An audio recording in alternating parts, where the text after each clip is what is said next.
Շատ եմ կարևորում ատեստավորման գործընթացը, որը 2025 թվականին շարունակվել է։ Սա մի ծրագիր է, որի մասին արդեն ըստ էության բոլորը գիտեն, բայց մանրամասներին գուցե ոչ բոլորն են տիրապետում։ Սրա արդյունքում ատեստավորվող զինծառայողները կարող են իրենց գոյություն ունեցող աշխատավարձին ավելացնել 205-ից 470,000 դրամ աշխատավարձ։ Սա էական բավարարում է եւ մեծապես փոխել է պատկերացումը բանակի մասին, նաեւ զինծառայողների մոտիվացիայի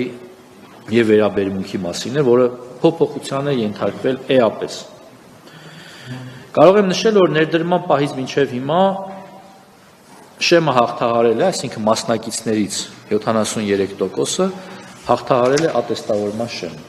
Սա էական արդյունք եմ համարում, եթե հաշվենք, որ սկզբնական տարում այդ թիվը էապես մի քանի անգամ ավելի պակաս էր։ Մեծ ուշադրություն է դարձվում եւ 25 թվականին շարունակել է ուշադրություն դարձվել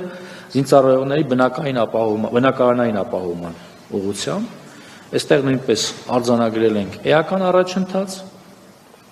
Գիտեք, որ 2020 թվականից գործում է սպայական եւ ավագ ենթասպայական կազմի պայմանագրային զինծառայողների հիպոթեկային վարկավորման ծրագիրը։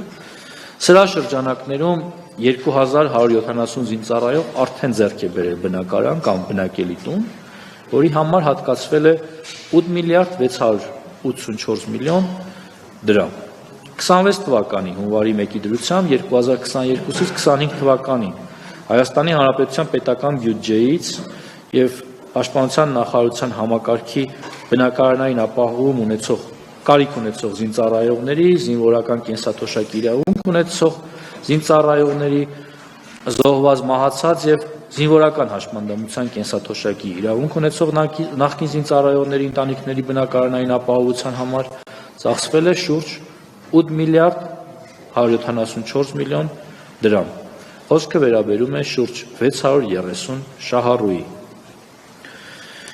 Շարունակում է մեր ուշադրության կենտրոնում լինել ռազմական կրթությունը։ Ես առիթ եմ ունեցել խոսելու, որ ռազմական կրթության ուղղությամբ մենք էական փոփոխություն ենք արել։ Գիտեք, որ կառավարության հավանությանն է արժանացել Հայաստանի Հանրապետության ռազմական ուսումնական հաստատությունների ավարտած եւ համապատասխան սպայական պաշտոն զբաղեցրած զինծառայողների բնակապահովման ծրագիրը դեռևս նախկինում, առաջիկայում այն փոփոխության կընթարկվի որոշակի, որպեսզի 26 թվականի մեր շահառու սպաները կարողանան ավելի հեշտ եւ նաեւ սեփական ընտրությամբ բնակարաններ ձեռք բերել հիպոթեկային, այսպես կոչված առաջնային շուկայից, որը ամբողջությամբ կվճարի Պաշտպանության նախարարությունը։ Բայց շատ կարևոր է նաեւ, որ եթե նախկինում սպա դարձող ռազմական ակադեմիան ավարտող սպաները գործուղվում էին զորամասեր, այնուհետև 3 ամիս հետո գալով ատեստավորում էին անցնում, հիմա օրենսդրական նախաձեռնությամբ է հանդես եկել Պաշտպանության նախարարությունը, որ առաջիկա ամիսներին քննարկվի ազգային ժողովում եւ լիահույս են, որ այն հավանության կարժանանա, այս օրենսդրական փոփոխությամբ ավարտող սպաները միանգամից կհամարվեն ատեստավորված։ Սա նույնպես իր հերթին կմեծացնի մեր երիտասարդ սպաների մոտիվացիան, ինչպես նաեւ նրանց ծառայությունից հետագայում չի կտրի, որպեսզի նրանք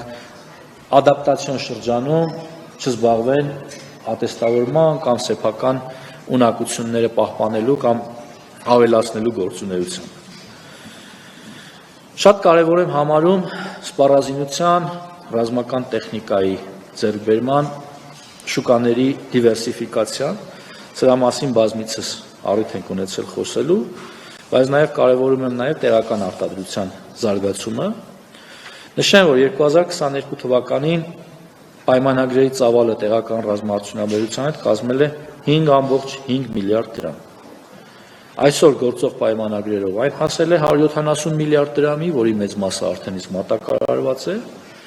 բայց նաև կարևորում եմ 2026-2028 թվականների եռամյա ծրագրով